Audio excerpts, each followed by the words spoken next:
আসসালামু আলাইকুম রহমতুল্লাহ। দেখতে পাচ্ছেন বন্ধুরা, আমি কোরআনের পাখিদেরকে দিয়ে একটা বল খেলা পরীক্ষা দেবো। যে ফার্স্ট হবে তাকে চিপটা দেওয়া হবে। এইখানে তিনজন আছে পরীক্ষার্থী, দেখতে পাচ্ছেন আপনারা। তিনটা বল মারবে, যে তিনটা বল ফালাতে পারবে জুড়ির ভিতরে সে এক নাম্বার হবে, সেই চিপটা নিতে পারবে ইনশাল্লাহ।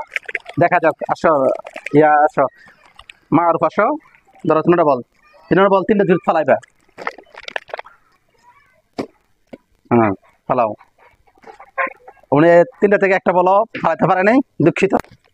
উনি তিনটা বল থেকে একটা বলও ফালাইতে পারেনি, দুঃখিত। 1 2 3, উনি তিনটা থেকে একটা বল ফালাইতে পারছে। দেখা যায় যে বিষয়ে ধরবো সেই পুরস্কারটা নিতে পারছে। আপনার ফালান দেখি। একটা, দুইটা।